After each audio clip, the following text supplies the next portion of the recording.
President Muhammadu Buhari has signed the COVID-19 Disease Health Protection 2021. The regulation makes the use of face masks mandatory. According to Chairman of the Presidential Task Force on COVID-19 and Secretary to the Government of the Federation, Boss Mustafa, in signing the document, President Buhari exercised powers conferred on him by Section 4 of the Quarantine Act of Nigeria 2010 and all other powers enabling him in that behalf, and in consideration of the urgent need to protect the health and well-being of Nigerians in the face of the widespread and rising numbers of COVID-19 cases in the country. The regulations, which are 6 parts, make up the use of face masks in public places mandatory. Part 1 of the regulation places a restriction on gathering, stating a physical distance of at least 2 meters be maintained at all times between persons that are not more than 50 persons should stay in an enclosed space except for religious purposes. Adesua, 11 months after COVID-19, this is coming. Is it too late for you? It's not too late, but okay. I'm not impressed because it's nothing really new. As said, the president is deriving his powers from the Quarantine Act of 2010. And if you look at the measures, there are some of the non-pharmaceutical measures that different states have imposed, and the Presidential Task Force has been driving. But now this is national. It's somewhat coordinated. But I'm not impressed because this may mitigate the virus spread, but it will not suppress it. And I say so because with coronavirus infection, you need to stop the reproduction rate. And how do you do that? You need to stop. When I say stop, you need to stop. You need to make sure that people stop. So whether we like it or not, I mean, the organized private sector can say we cannot afford a lockdown. The government can say we cannot afford a lockdown. But we are postponing evil day, really. We need to stop. If we have to do minimal, perhaps 2-3 weeks lockdown, to just get people to stop so that we get that reproduction rate to stop. When you say people should wear face masks and 2 meters social distancing, you're talking, the part 2 focuses on social places such as car parks, markets. How do you get everyone to do that? I have a problem with enforcement. I don't see how we can effectively enforce this because of the kind of people we are. We are stubborn. We are not easily, coconut-headed. I didn't want to say that, but you understand my point, that it is difficult to enforce these measures on Nigerians. Everybody has to take personal responsibility, yes, but we are seeing that hasn't worked. Business as usual continues. So for me, this may not move the needle much for me. I'm not really impressed. The fine, if liable, 6 months imprisonment or fine. I don't know. I'm not. Maybe perhaps Dr. Abati is impressed with this, but I'm not impressed. It doesn't do much for me. Are you impressed with this, Dr. Abati? Well, a lovely red tie, I should say. This is not new. Yeah. What is new is the fact that the president and the Presidential Task Force are placing an emphasis. You will recall that when in 2020, the federal government of Nigeria imposed the lockdown, it did so on the basis of the Quarantine Act 2010. And the subnationals, the state governments, took their own cue from that Quarantine Act, that federal law, and it was on the basis of that that a state like Lagos came up with the infectious diseases regulations. And what the law empowered both the federal government and the subnationals to do was to protect public health, which is also powers deriving from the Constitution itself, because the government can take certain decisions on the basis of the protection of public health, public safety, and all of that. Now, but what have we seen? During the lockdown, yes, there was some form of enforcement. If people went out, there were soldiers on the streets, there were policemen on the streets. In many of the states, in Lagos State, for example, one of the recent reports we had was that about 32 clubs and restaurants had been shut down. Now, that was under the law. Also, about 320 vehicles or so were reportedly impounded. And you have similar situations in other parts of the country. But in spite of all of that, we had observed that, one, organized private sector and the federal government have not been very keen about a second lockdown. Two, that there is a second wave in Nigeria, a second wave, and we've even been told that the UK variant of it, the B117, has already shown up in Nigeria. Who knows which other variant will show up in Nigeria? So there was need for government to do something. So what the presidency and the presidential task force have done is just a reaffirmation, although they call it Infectious Diseases Regulations 2021, but it's still derived from the original Quarantine Act, Section 4, thereby, which gives the president powers. And under Section 6, the states are also expected to domesticate this. Now, there is nothing new in this new regulation, as I said earlier. Well, Part 1, it's a law in 6 parts. Part 1 says use of compulsory use of face masks. That's the big thing there, particularly in churches. Well, in churches, you are allowed to have, Part 1 says, look, you can't have big gatherings, except if it's a church. If it's a church, 50% of the capacity of the space, and that gatherings should be restricted to not more than 50, and there must be 2 meters physical distancing. Part 2 says that in public places, motor parks and, everywhere, you must use face mask compulsorily, and that is an offense not to use a face mask. In Part 3, there is mandatory compliance with protocols, all these non-pharmaceutical interventions. You wear your mask, you wash your hands, your temperature will be checked. If your temperature is up to 38%, 38 degrees Celsius, then you should be referred for medical attention. Part 4 talks about the need for health facilities to follow the mandatory protocols that have been outlined by the Center for Disease Control. Now, in Part 4, penalties are spelled out. Those penalties are stated in Section 5 of the Quarantine Act, which is a fine or 6 months. Now, what that fine is at the discretion of the court. In Part 5, powers are given to law enforcement agencies, immigration, airport authorities to enforce the provisions. Part 6 is the interpretation and citation, which says clearly that this is a federal law and that the subnationals are expected to make it applicable. But as Adesu has said, well, implementation is the problem.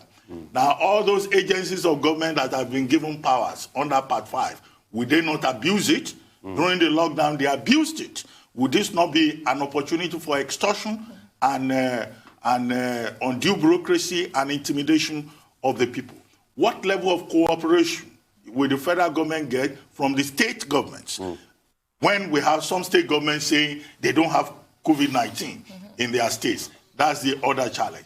The bigger part of it is that the federal government would need to just continue to educate the people and enlighten the people that this is in their best interest. All right, thank you so much for that. That's all on News Headline. We'll take a short break. Now, when we return, we'll have Rotodiri Maka, Wilson Adesu Amaro, Aaron Akarijan to give us updates on Africa, global business, COVID-19, sporting activities, and a whole lot more today on the Morning Show. Stay with us.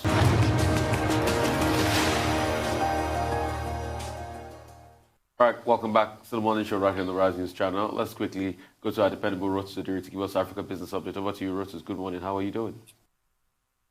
Good morning, Doctor. Good morning, Adeswa. We kick off with tax inflows. The Bureau of Statistics has released information with regards to, rather statistics with regards to the amount of company income tax and VAT that Nigeria brought in. We'll start, I broke it down, it's 2.9 trillion total versus 2.8 trillion in 2019. But let's break it down and start with company income tax. So company income tax for 2020 came in at 1.4 trillion naira.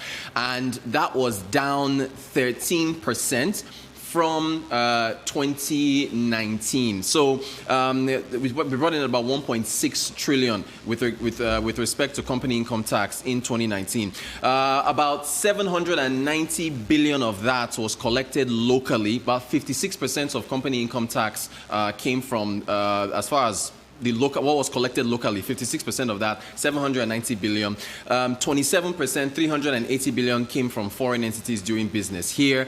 And then the remaining 16% or so, about 238 billion, that was classified as other payments, so maybe fines and so on and so forth. one of the reasons why it's down 13% compared to 2019 is because of the fact that the pandemic, of course, affected the operations of a number of companies that were doing business here. So they didn't remit as much as they could. However, if you are thinking about the fact that Nigeria has to raise non-oil revenues, and you're looking at these company income tax figures, and you're saying, how can we increase them? You have to think about power, right? If you think about the fact that a number of companies, overhead costs for power, about 40 to 50% in overheads that go to power. If you can improve, if you can improve how much them spending less on power, you can now see that amount of money spent on power going towards their bottom line, and then the federal government, can now collect more from those companies. So that's something that has to be looked at. I think we just put up VAT. VAT, that was up. So that was the value-added tax, that increased by 29% to 1.5 trillion naira. And I think about 162 billion came from professional services.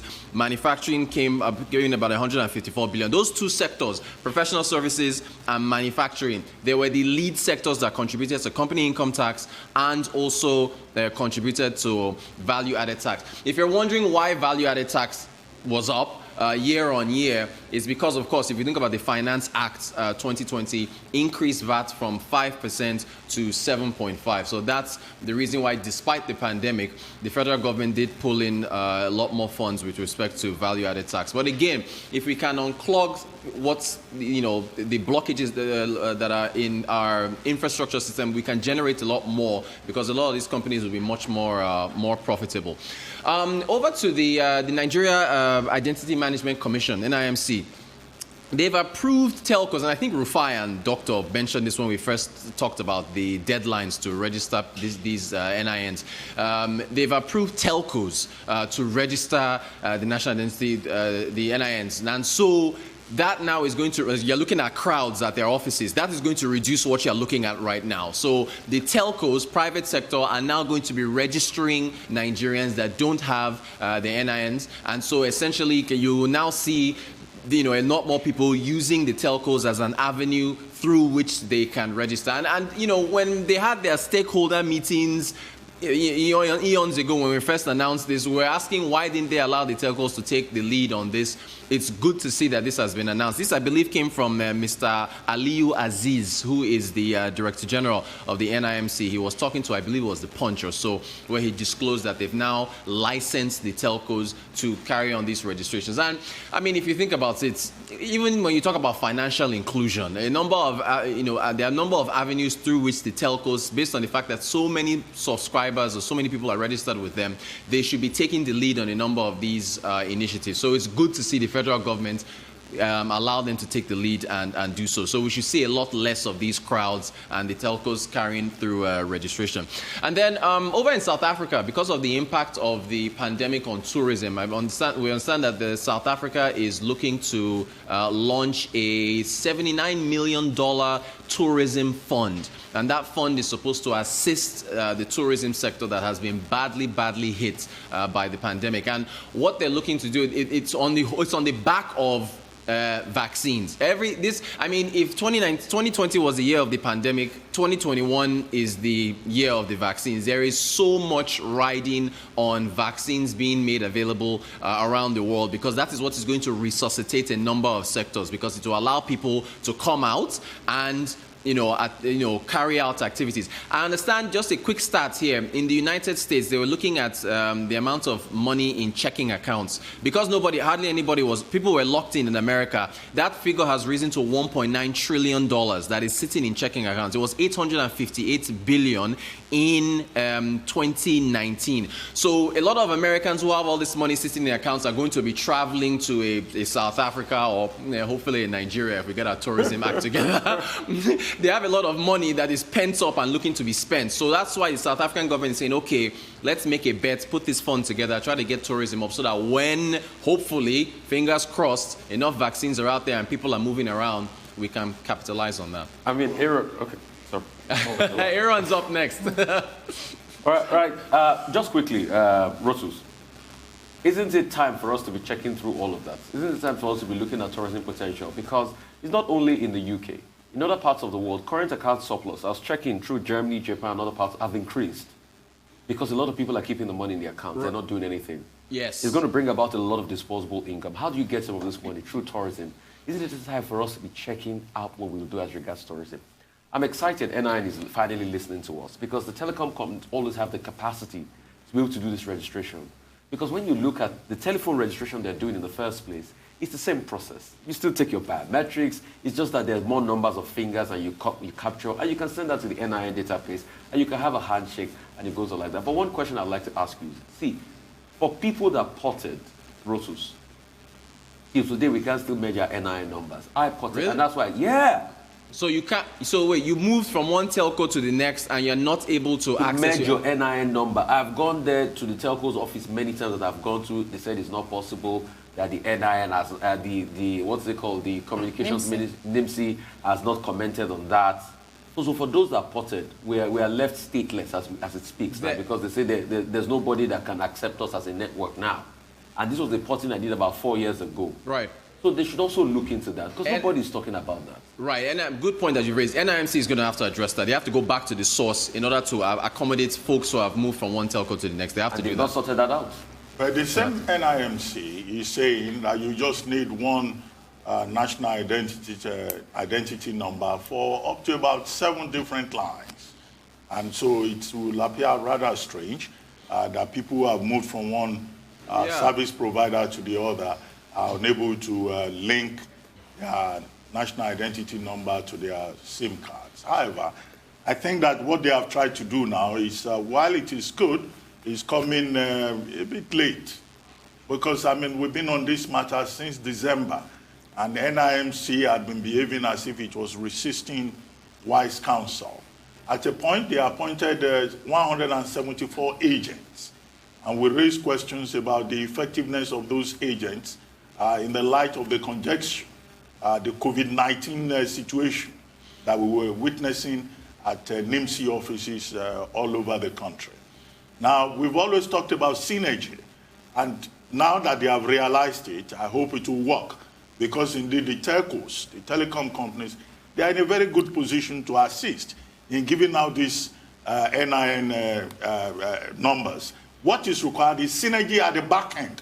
That kind of synergy that will not put further pressure on the average consumer of telecom services. Secondly, we're also hoping that NIMC will look at the demand for an extension of the deadline. February 9 is not an extension. Well, maybe in December, but at this moment it's not an extension. Right. With this new measure that they have introduced, they may need to extend it further to make things easier for the average Nigerian. Indeed. Indeed, correct. Very Thank you so much, Rotus. Thank you. We'll go for a quick break, and when we come back, we'll talk to Michael Wilson from London.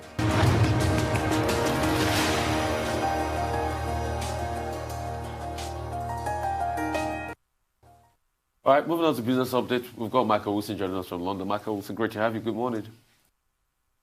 Morning. We talked a little about the FOMC yesterday and this sort of taper tantrum idea. And sure enough, overnight it actually happened. Lots of other things happening on Wall Street too, which I'll come to slightly later on in my report. But basically, the FOMC didn't say anything that anybody was particularly delighted about. And given the kind of flibbity-gibbet ways the markets move as we speak right now, then they didn't like that too much. Wall Street had its biggest drop in 3 months overnight. S&P 500 down 2.5%, NASDAQ down 2.5%, Dow Jones down 2.5% as well.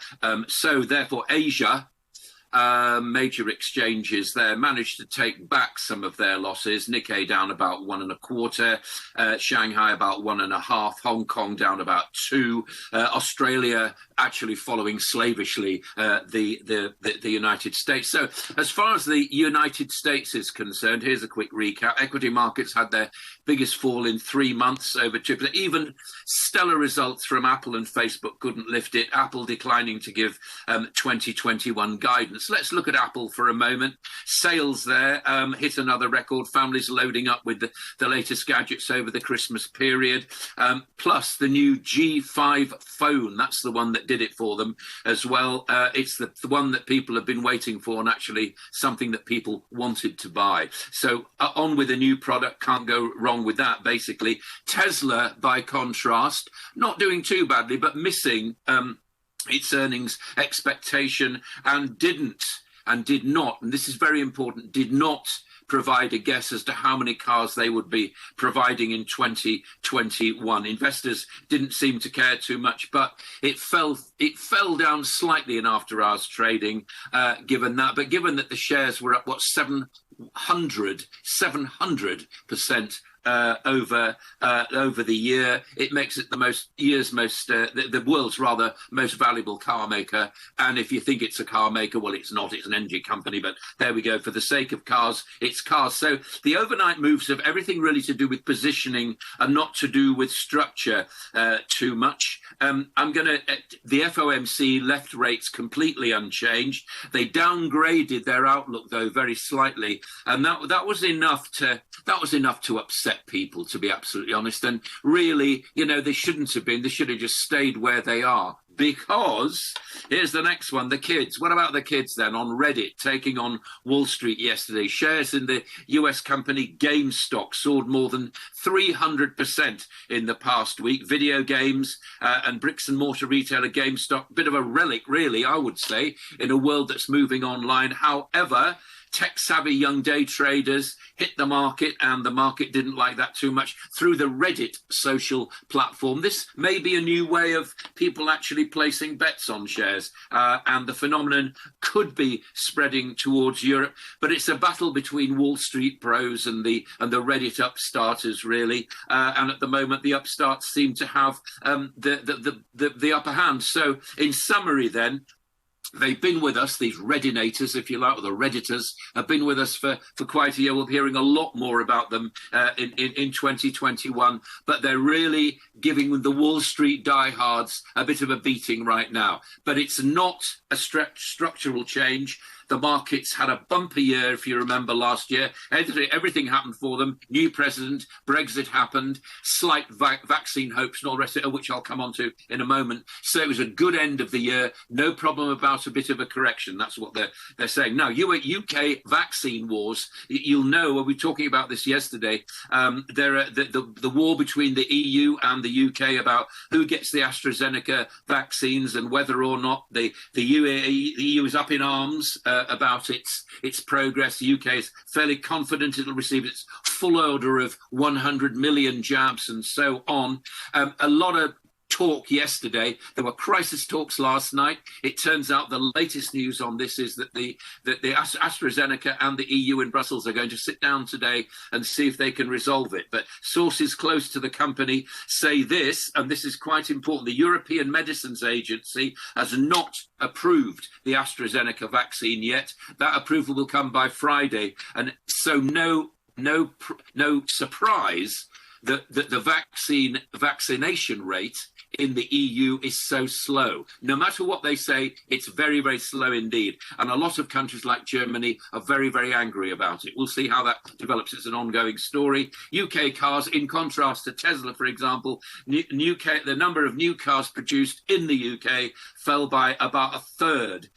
Output rounding off really what was described by the Society of Motor Manufacturers and Traders as a dreadful year. Worst output in a generation. The only bright news is something I brought you last week, which is that Nissan are staying in Sunderland in the UK, staying to produce their cars. They came many, many years ago under very, very different circumstances. Commodities, oil and gold. Oil price remains relatively firm. Gold's been holding its own, doesn't like a stronger US dollar. The dollar tends to go up when stocks go down, and so on. Gold fell just a little bit. But the big one is the day ahead, really, I feel. It'll be the US weekly jobless figures. Now, again, they are weekly ones, remember, but anything short of If it rises over, if the weekly jobless count rises over 900,000, I think we could see the markets nip down again as quarter GDP needs to come in around about 4%, really. Anything below that, and we're in trouble. And as far as real salvation is concerned, I brought this to your attention a couple of days ago. If Johnson & Johnson come out with their one-shot COVID vaccine, that will help the deployment problems throughout the United States, and that will certainly lift the market. So the kids took on Wall Street, and so far they won. That's the global view. Well, Johnson & Johnson, they're still on their phase 3 trials, and they haven't published the results yet. So it may still take a little time before Johnson & Johnson comes up with that one dose. But some countries like South Africa... Could be by the end of the week, is what I'm hearing. Well, it could be tomorrow, is what the United States are saying. And actually the FDA is also saying it could well be tomorrow. So it won't be that long. Okay, well, of course, they have many countries like South Africa already signing up for the contracts. But yesterday I was asking you about China, the yuan, and this digital currency that some of the provinces have supported, and the aspiration of China to see how they can displace the dollar as an international currency with the renminbi. I wanted your comments on that. And then secondly, this emerging trade war, if I may call it that, between the EU and the United Kingdom over the AstraZeneca vaccine. What actually are we dealing with? Is it greed on the part of the European Union, as some British newspapers are claiming, or this is just political rhetoric? Or are we likely to have a situation whereby the EU will carry out its threat to impose export controls on vaccines produced in the EU, as some of the members of the European Parliament are saying that, in fact, they will take the step of blocking exports of Pfizer vaccines made in the European Union to the UK. And Boris Johnson is talking about cooperation. How much cooperation can we get in the face of this kind of vaccine nationalism? Right. So first of all, then, talks are going to take place between AstraZeneca and the EU today. I think it would be unwise to prejudice what the result of that may be. But clearly, this has underlined some major fault lines, not just as far as the relationship between the UK and the EU is concerned, but within the EU as well. There are certain countries there, Germany and France among them, who are not impressed by Brussels because they've taken an overall view about drug approval and drug dispersal. And they're not happy about the progress of that. So I think we're going to see, as I said to you earlier on, I think this story is going to develop and develop. You're going to find this. I mean, this is what nations do. Of course, there are going to be wars about vaccine. It may stop people catching COVID-19, but the physical disposal and dispersal of it around the world is going to be fraught with things like this, as more and more countries jostle for position to be first to push it out. We've seen the authoritarian states like Bahrain and Israel do it fairly quickly. United Kingdom is catching up with that. The European Union is not. It's all about contract. AstraZeneca is saying it's signed the contracts, it's doing what it said it would do. There will be discussions today. I can't tell you more than that, unfortunately. As far as China's concerned, well, I was reading yesterday, a number of books are coming out about China right now. Easternization was one of them 4 or 5 years ago, but more and more people are getting very worried about China. It is almost inevitable that it will be the largest economy in the world, but what kind of economy will it be? Will foreign investment go to China? Yes, it will. Will people adopt the yuan? Not quite sure about that yet. Okay. Thank you so much for that, Michael. Really appreciate you for your time and your lovely insights as always. As well, Marwa, great to have you. COVID-19 update. Yes, I agree with Michael that countries are heading for collision courses as, the demand for COVID-19 vaccines outweigh the supply at the moment. It's desperately needed. But let's look at the global figures very quickly. The World Health Organization has said that there's been a 15% decline in the last 7 days in the numbers. However, there were over 4.1 million cases in the last 7 days. And of course, you remember that yesterday the world crossed the 100 million mark of infections. Let's come to Nigeria, where the country has recorded another 1,861 new cases of COVID-19 in the last 24 hours. Lagos, of course, brought in more than half of those numbers with 773 numbers. So far in total, you have it on the screen, there are 126,160 confirmed cases. And as Africa struggles to catch up with the rest of the world to roll out vaccines, now is indeed the time for all good men and women to come to the aid of the continent. And it was such a sigh of relief to hear President Cyril Ramaphosa yesterday, who is the AU chair, announce during an AU webinar that telecommunications firm MTN has offered to donate $25 million to the vaccine program of the AU disease control body to immunize health workers on the continent. Now, he also called on other companies, African and international companies doing business on the continent, to donate financially to getting COVID-19 vaccines. As laudable as this is by MTN, it's still a drop in the ocean.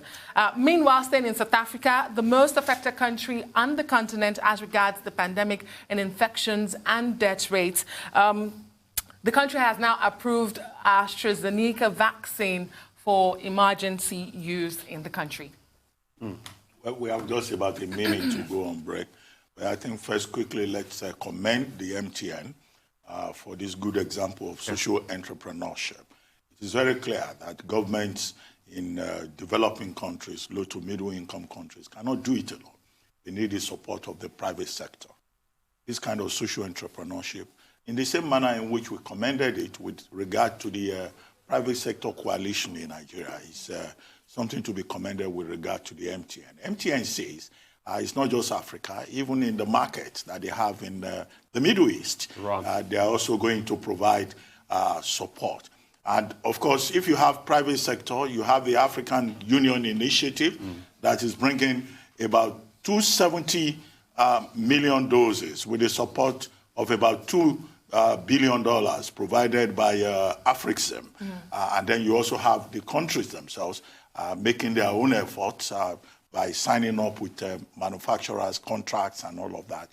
Then, of course, Africa may be able to make a difference. However, where the issue will lie, it's not just finance, but also the logistics in terms of vaccination. But we need to take a short break now. When we return, the morning show will continue.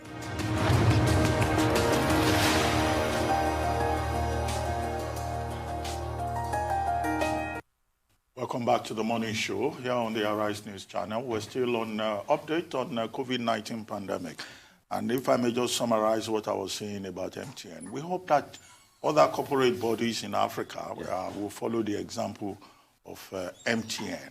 And I think this is also an opportunity to commend the Africa Export Import Bank, Afrixim, which provided about $2 billion in support of the African Union Initiative. And as I said earlier, the African Union, working with the Africa Center for Disease Control, has been able to secure about 270 million doses, which will be distributed. And then you also have the African Development Bank, which had also committed resources to helping Africa address this challenge of COVID-19. Because as it is, the developed countries of the world, they've been able to secure more than enough vaccines that they need. And in fact, with the example of the EU and the UK, they are even fighting over deliveries. And Africa is not making an effort. But the good news in Africa is, as you pointed out, South Africa, which accounts for about 1/3 of the cases of COVID-19 in Africa, is now making efforts, frantic efforts to launch its own mass immunization program. And in this regard, he's talking to AstraZeneca, which is in partnership with the Serum Institute of India. And the plan is to get up to about 20 million doses to cover about 40% of the South African population. And South Africa is even willing to pay more. They're paying $5.5 per dose, whereas the average cost that is paid by European countries is just about $2.5. Well, maybe because they ordered early and they invested in the research, but even the AU initiative is between $3 and $10. But South Africa sees that it is faced with an emergency. So what lessons can Nigeria learn, for example, from the approach of South Africa, the tripartite approach that they have adopted? And even then, the Democratic Alliance, the opposition party in South Africa, is challenging the government and saying that the government should come up with its plans, what exactly it is doing, because they do not think that the government is responding well enough. That's the kind of robust intervention that we would like to see also from opposition parties in Nigeria, rather than just empty rhetoric that do not contribute concrete ideas. For me, real quickly, before we come to Aaron, I'm quite very sad. You know why? Why? All of this resource is trickled away from Africa. When will Africa have its own vaccine hub? Because we can't produce this on the continent, but we are putting all our money, $2 billion, $3 billion, every $1 billion to AstraZeneca and all these big companies. These companies too made their company, they invested and developed their research firm. That's why we can buy from them. And governments invested in them and as government well. invested in them. These are small companies started by human beings like you and I. When are we going to have big vaccine institute in Africa to meet the need of Africa? That should be in tandem with Africa's 2065 agenda. 2063. 2063 agenda. If we invest in research and development, that will help. But even now, countries like South Africa are saying that some of these big farmers, Pfizer, AstraZeneca, they should give them the franchise to manufacture these vaccines in Africa. But you know the big controversy over that. The big farmers want to make their profit first. Oh, definitely. They do not want to give out any kind of franchise. Although the exception will probably be the Serum Institute of India. And patents here always start with bad for a period of time before you can now open it up for